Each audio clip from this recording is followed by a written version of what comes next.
Hello and welcome to another totally awesome 6++ video. Where to go next? That is the question for the Tau. There have been a lot of opinions online lately, very passionate one way or the other about the changes to Tau and what's next for them. I myself have been putting out quite the negative aura lately on Tau, but there comes a point where you have to say to yourself that there's no point moping things over anymore, and it's time to figure out what the next step is. And that's what we're here to do today. Um, since there haven't been too much in the way of datasheet and points changes for Tau, certainly not enough to impact our list writing, I think it's worth us taking a look at the Tau detachments and see if we can figure out what is going to be the perfect Tau detachment for you to run. So what I've done here is kind of a list building experiment, exercise maybe, probably a better word. I've broken down the 5 main Tau detachments into 3 categories. Over on the left, we've got Kauyon and experimental cadre under the damage category. Over on the far right, we've got retaliation cadre and auxiliary cadre on the mobility section. And then we've got Mont'ka in the middle in this balance section. What we're doing here is kind of dividing these based on the power budget that each detachment has. So for Kauyon and experimental prototype cadre, the majority of the power budget for these detachments has been put into damage dealing. And then the same can be said for retaliation and auxiliary cadre. The power budget has been put into mobility. And then Mont'ka kind of sits in the middle, where it has both damage and a little bit of speed added in there. For the context of what we're talking about, mobility and speed are 2 different terms that I use for describing things. Mobility is stuff like the Trail Shaper's trail finding ability, the reactive move, the Torchstar Gambit stratagem, or the interlocking maneuver stratagem. These are things that kind of keep you alive, those kind of movement abilities, or things that help you score stuff.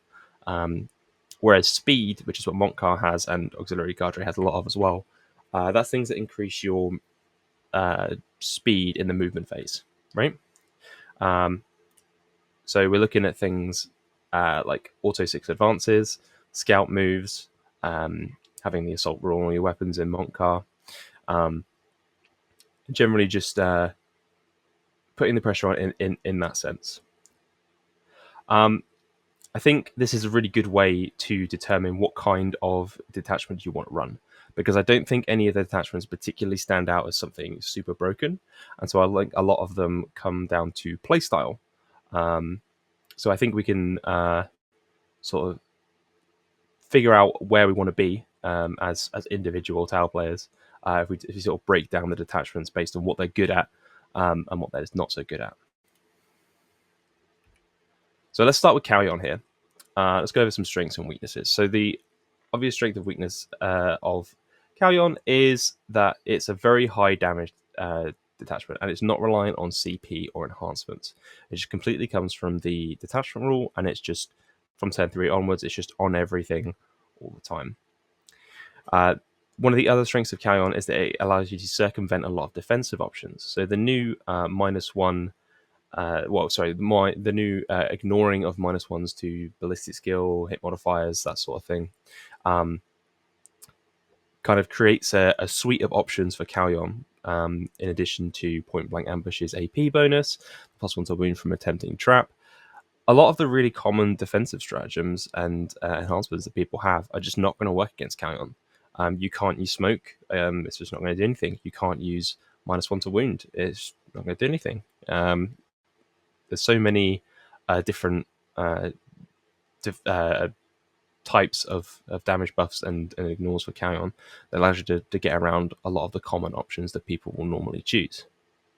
The last the last thing that we have for Kauyon that is a particularly good strength is that it's very easy to generate a deployment advantage.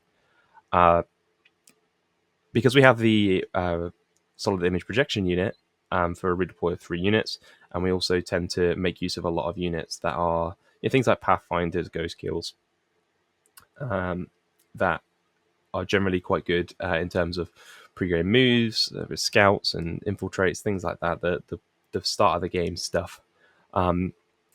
yeah, very easy to generate a deployment advantage with Kauyon. So even if you get first turn, if you get second turn, you can generally get where you want to be and start building some momentum early on, which is good. You want to build early momentum with Kauyon, not because you can make the most benefit of it, but because if your opponent tries to hit you back, you are already working from a step up, the high ground, so to speak. The weaknesses for Kauyon, the damage tools do have high positional requirements. So tempting trap is, of course, the opponent needs to be on an objective and only that objective for the rest of the game once you've used it, and you do have to be within 9 for the AP bonus from a point blank ambush. This can be kind of problematic, but it kind of becomes a strength in a certain way, um, because you don't have to rely on always having a stratagem available. You don't have to build your army assuming you're going to be dropping a damage stratagem on a unit every turn. Think about something like when Storm of Fire was used a lot in Gladius, right? Um, People would be wanting to would basically build around using that stratagem every turn. We don't have to do that with Kauyon. We don't have to worry about it. We kind of just use these damage increases as a nice to have or a threat almost, rather than actually having to use them and spend the CP on them. But yeah, it is a bad thing for it to be that way, rather than just a bit more freedom, like use it on use these abilities whatever turn we want, or whatever range we want. But we can kind of work around it to get a bit of a benefit out of it. And lastly, the classic Kauyon weakness is vulnerable to strong early game armies.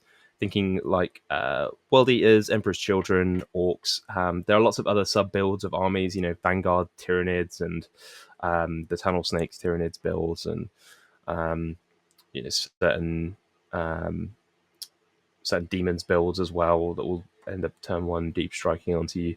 Things like that are very difficult for Kauyon to deal with. They don't really have anything that they can, not really any stratagem or enhancement stuff that they can use to defend against that. So you're pretty much reliant on your early game infiltrates and scouts to generate enough pressure to prevent these armies from running you over. But it is difficult, particularly for these armies that are really strong in these areas. Top picks for units to take in this one, we've got breaches. We have a lot of stratagem support for breaches with photon grenades and emergency embarkation. They also synergize very well with the sustained hits, because each of their shots has a very high conversion rate. Hitting on twos, the sustained is a really nice benefit. It means they tend to get more hits than they have shots. And then with a wound reroll innately, it means that a lot of these wounds are becoming, a lot of these extra hits are becoming wounds, which is very effective. We also have the Skyray. Skyrays are excellent in Kauyon. Again, it's the same sort of thing with the breaches, is that because you have access to some rerolls to hit and full rerolls to wound, and this is already a strength 14 AP3 damage d6 plus 1 weapon. Every sustained you get is incredibly high value. You also have the benefit that the Skyray has the marker light keyword, so it can act as a very effective observer unit. And then you can use coordinate to engage to also get the benefit on that Skyray. Just in general, it kind of works with everything that you want to, with everything you want to do in Mont'ka. It's a really effective tank, and probably pulls ahead of the Hammerhead in this particular detachment. Lastly, we have Pathfinders. We mentioned it before. They're good in all detachments, but particularly in Kauyon, where you have the redeploy to, you can use the solid image projection unit to allow you to deploy these units super wide across the board, block off a huge area of the board for enemy infiltrators, and then redeploy them to safety. Or if the opponent doesn't have infiltrators, you can deploy them on one side of the board and then redeploy them to the other side of the board to try and get rid of some early scoring units. Again, the Pathfinders, they specialize in killing the scoring units, cultists, poxwalkers, Votan. I don't remember what they're called. Sorry, the kill team guys, the infiltrators. That kind of level of threat is the kind of thing that Pathfinders want to be targeting. Getting rid of the enemy scoring early on will open you up to that will just generate a lot of board control for you. If your opponent can't score things, that will really help you it'll force your opponent to start exposing things they necessarily don't want to as well. But yeah, generally, if your opponent can't just rush you and then leave their scoring units at the back to get whatever objectives that they draw, because they don't have any scoring units, that just plays into the hands of Kauyon. And then you have the extra benefit of, they do have the access to the same stratagems that the breaches do with the transports and the minus charge, and you do have the coordinate to engage as well to get them hitting on an even higher number than they were before. Potentially even twos if you don't move with your heavy weapons, which is kind of crazy. In terms of difficulty rating, I would rate this a 2 out of 5. The main difficulty you come in with Kauyon is playing against these strong early game armies and kind of not having a ton of options in the early game. It's about learning how to slow the tempo of the game down as much as possible, so that you have as much of your resources alive to deal with the opponent in the late game when you're at your strongest.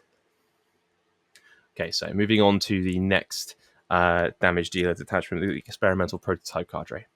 So, strengths. We have a high percentage damage increase per CP/point spent. That's point on enhancements. It's got the highest damage ceiling, realistically, of any of the Tau detachments. The difference between that and Kauyon is that it applies to individual units rather than applying to the army overall as a whole. The range breakpoints are really big for some of the short range weapons. I'm thinking breaches, sun forges, flamer Starside Crisis, things like that. They can really change the way that these units play. We also have this benefit fully active for all 5 turns. Some people really find it difficult to deal with the fact that you don't have detachment rules for 2 turns of the game with some of our detachments. This one kind of gives you a lower power detachment rule for a longer period of time, which is a nicer play style for a lot of people. And lastly, the one of the strengths of experimental prototype cadre is they have the best defensive stratagems of all the detachments, which is good. As good as they all are, none of them are as good as being behind a wall, right? Being out of line of sight. But they are still very powerful and they do deserve respect. Weakness-wise, the main issue with experimental prototype cadre, and I think this is the main reason that it has it's got such a poor win rate, is the biggest issue or the biggest weakness that I think Tau have is mobility, because it's a full vehicle faction, and you can't necessarily go through walls with all your units. You really have to think a lot about your positioning, where you can get to on the map. A lot of other detachments like Mont'ka, Retaliation cadre, Auxiliary cadre, they allow you to use those extra mobility stratagems or detachment rules to kind of get around this weakness, this general slowness that you kind of feel if you have a large number of vehicles on the board with Tau. Because experimental prototype cadre doesn't have any of that, you're pretty much completely reliant on your positioning, like what you do in the movement phase and your forward thinking. So you have to know where your opponent's going to be and what you've got to try and predict what they're going to do and make sure that your units are in the correct place. You've got to put your Kroot Carnivores out to screen things from getting charged when you don't want them to. You've got to make sure that you kill something and you're not going to get shot in return. You're in the correct spot to be out of enemy line of sight. When you're deploying, you have to think where your opponent's going to be putting things, because you don't have the speed to redeploy to other areas of the board. And the next weakness kind of comes into that as well. There's no get out of jail free cards. There's no you can't really escape. You can't reactive move away from people. You can't get back in a transport. You can't -2 to someone's charge. Once you're there, you're there. You can pop a -1 to wound maybe if it's the kind of weapon that will affect. But beyond that, you've kind of just got to take whatever your opponent throws at you. So yeah, it's a lot of thinking, a lot of a lot of pressure kind of put onto you as the experimental prototype cadre, which is why it's got a 5 for difficulty, which is something that I think people would probably be quite surprised for me to say, since EPC was touted as being a simpler detachment when it came out, which is true. It does have what I would say is the lowest skill floor. That is to say, it's the easiest to learn what it does, and the easiest to get a full mastery of all of the stratagems, enhancements, and the way that the detachment works. But I think it's got the highest skill ceiling. Not so it hasn't got a super high skill ceiling. There isn't a lot of room for expressing player skill in this detachment, and just really really need to be on it with your positioning, and if you're not, you are just going to get run over. It's very unforgiving, which is why I put the difficulty rating so high. To get the most out of it, you have to be really good at this attachment and just really good at Tau in general, I think. And I think the win rate kind of reflects that. Best units to use in this one, breaches are an obvious choice, going up to a 16-inch range, lets them sit out of Overwatch of Flamers. They can reach from one objective to another on a lot of maps, in terms of like shooting across that distance. So it's very, very good for them. Ghost Keels, really like this attachment as well. The -1 to wound and the recovered D3 +1 wounds in either command phase is very strong on a Ghost Keel, which is already a very tough vehicle. So it just synergizes very well with them. And then the Starside Crisis is another one that I've highlighted here. The Flamers are a really solid choice, because once they go to 18-inch range, your opponent can't come in range to shoot you. We can't come in within 18 to shoot you without being within 18 for an Overwatch, because obviously you can threaten the 18-inch lone op with these guys.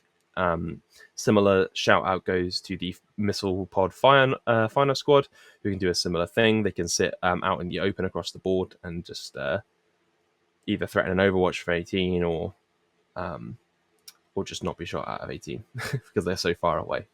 But yeah, that's the experimental prototype cadre. So on to the next one. Mont'ka. So Mont'ka trades extremely well in the early game. Mont'ka is very strong on turns 1 through 3. And as a general rule, point for point, your units will be more powerful than the opponent's units in that early game period.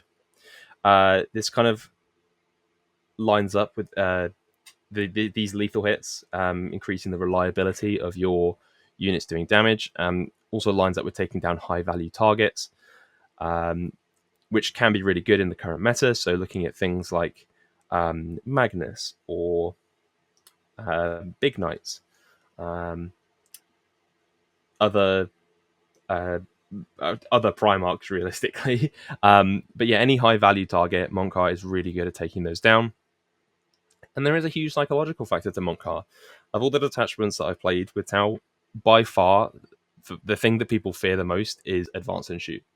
Even though realistically, on a lot of maps, it doesn't get you a huge benefit. Your opponent has to play around the fact that you could 6-inch advance any unit in your army, and that kind of changes the way that they deploy. They will deploy further back because you can be further forward with an individual unit, which can be a great way to apply pressure in the early game.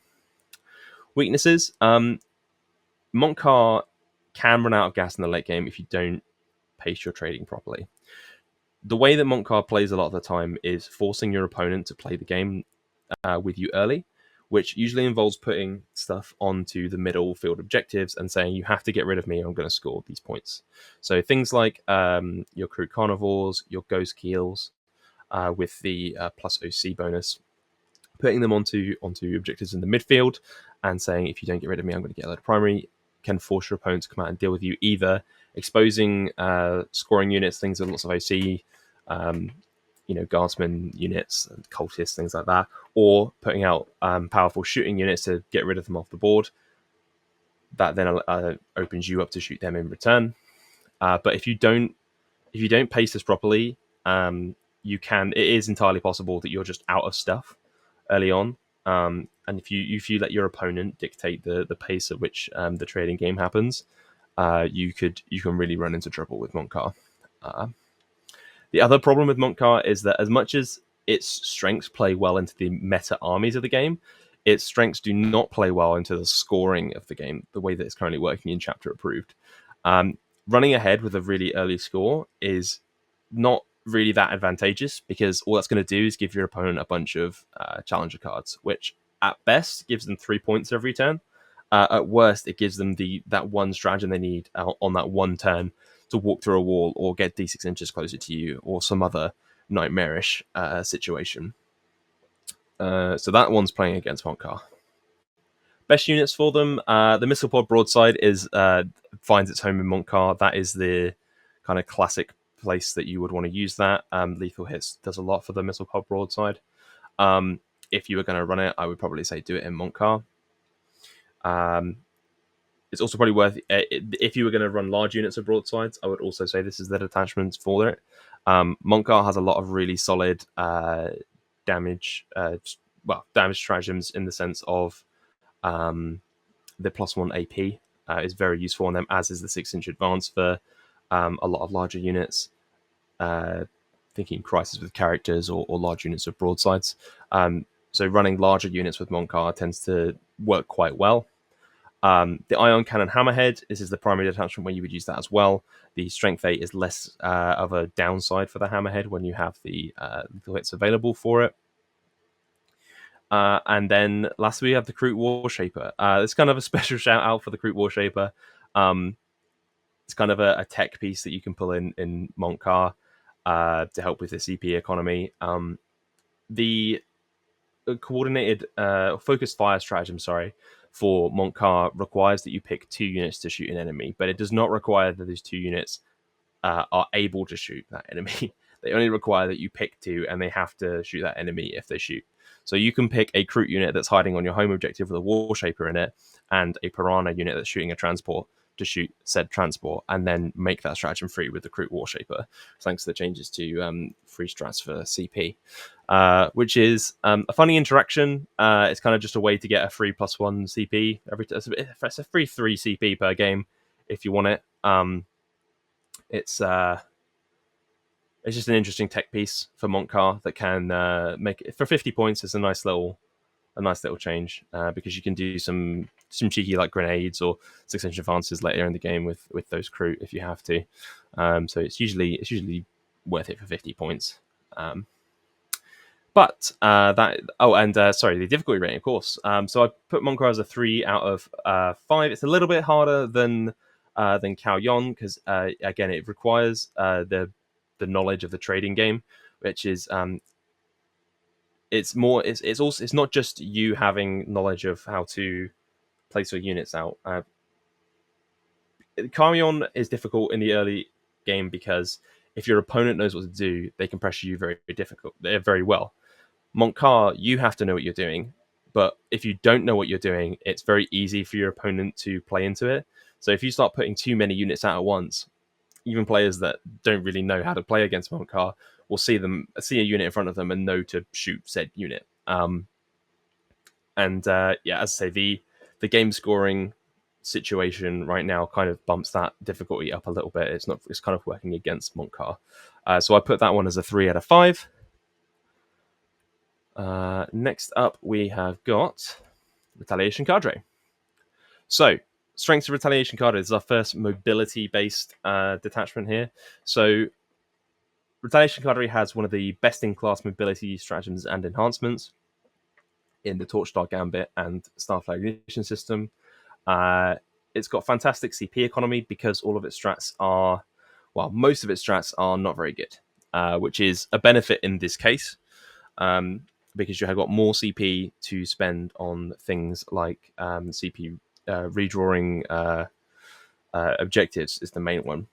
But when you only have to really worry about using the Torchstar Gambit each turn, gives you a lot of extra CP to do weird stuff and tank shocks and things like that.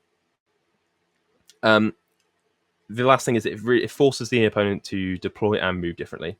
So your opponent will constantly have to respect the 6-inch deep strike, even if it's not something you necessarily want to do, because the benefit you get from it is generally quite small, +1 AP doesn't necessarily make a huge difference a lot of the time.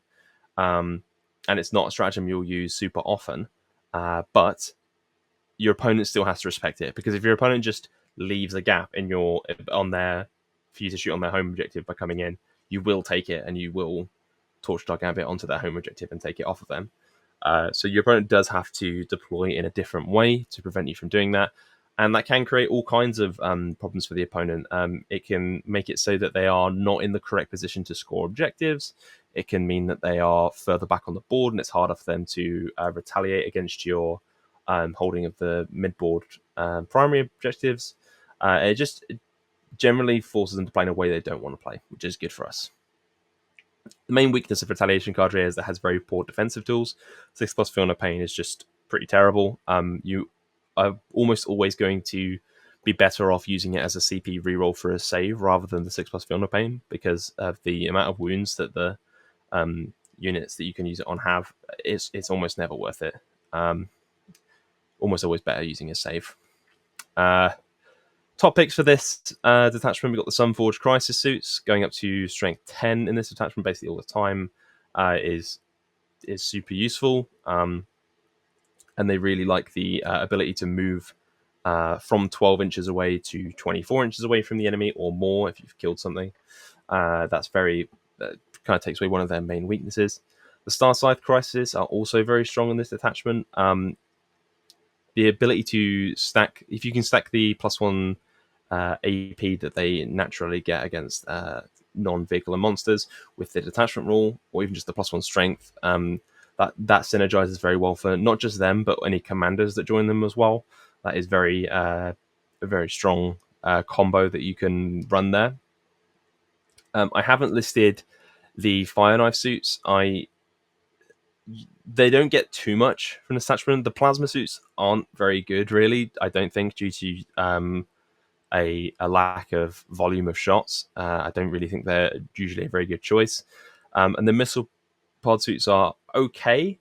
They're not that bad, but the reroll full hit rerolls that they get is a little bit unnecessary with the prevalence of stealth suits running around. The ability to get real ones on so much stuff is kind of makes the real hits they get redundant, and the weapon profile isn't that good. You're almost always better off putting a commander with missile pods and cyclic ion in a Star Scythe unit for the +1 AP, and you'll get a better result than if you were. And then the Star Scythe shots, all of it together with both those units, we would get a better result from the Star Scythe unit than you would from the Fire Knife unit shooting at marine bodies. And then lastly, I've got the Riptide Battle Suit. The Riptide is a good generalist, but it does get the extra benefit in this detachment of Failsafe Detonator, which is a very niche stratagem, but when it works, it is very, very good. The ability to play around units that can, when they die, get up at the end of the phase is a very big problem for Tau, because obviously we pretty much operate in one phase only. And there are several units that do this at the moment. The Death Guard have a character that gets up when it dies. Gulliman notoriously does this. Fugan does this as well. There's quite a few characters in the game that do it. But not being able to kill it, kill whatever that unit is in the shooting phase, because it's going to get up again, is a real problem for Tau. So you can tank shock these things, but sometimes they have too many wounds for that to be a realistic option. So you can do things like shoot Gulliman to death, he'll get up again, charge him with a Riptide, tank shock him, he'll attack. You obviously won't kill him probably in combat.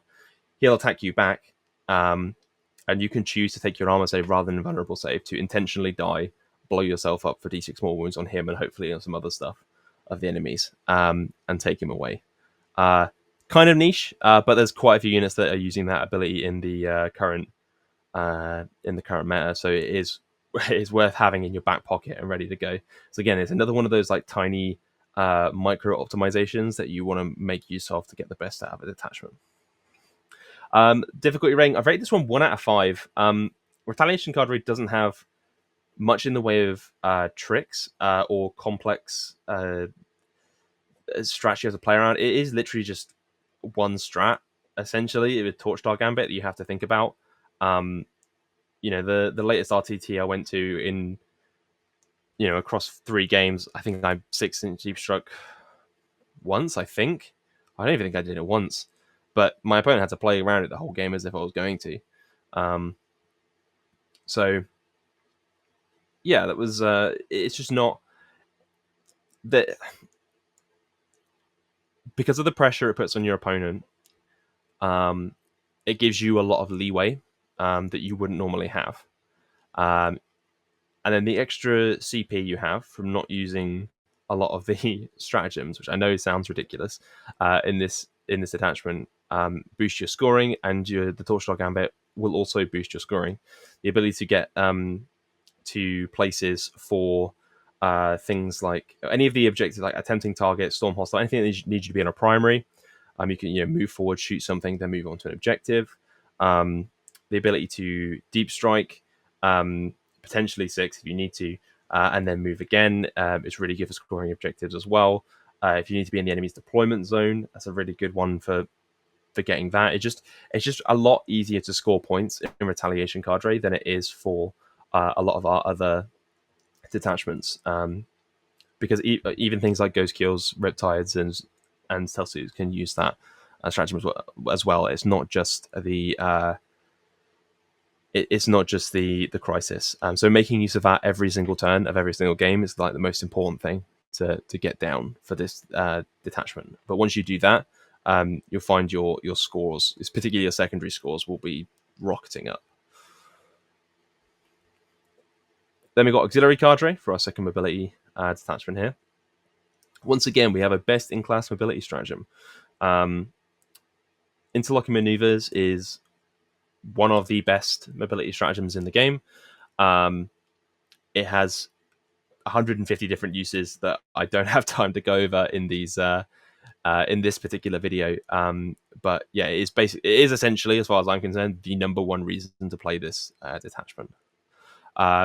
It also gives a huge speed boost to auxiliaries. I mentioned speed before. We're talking auto advance 6 for units. We're talking advance and charge for units.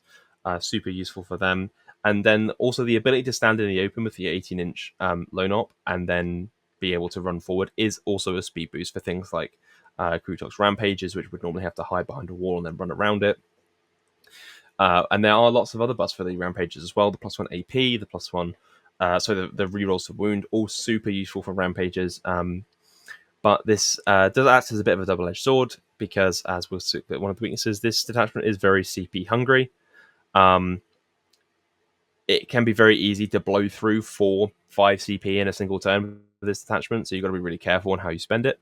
You've got to put a lot of thought into that. More than just that, you need to... a lot of the time with this attachment rule, you need to get the +1 AP on your Tau units. You are normally going to be trading your auxiliary units to get it. And if you start giving up 2 or 3 auxiliary units in a turn, you're not going to have any left by 10-3. And then the game's going to start to fall apart quite quickly for you as the detachment rule and stratagem stop working for you.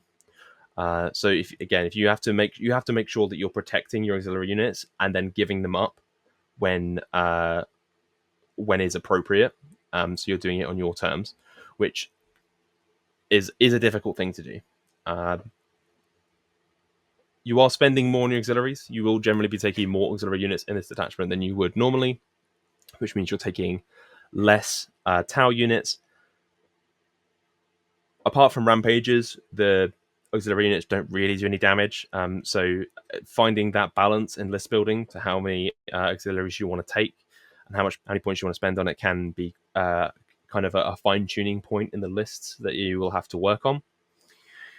Top picks for this detachment, the Kroot Rampager, of course, is the... again, it's a reason to take this detachment. Again, almost every single strat is a huge buff for the Kroot Rampager unit. They get so much from this one.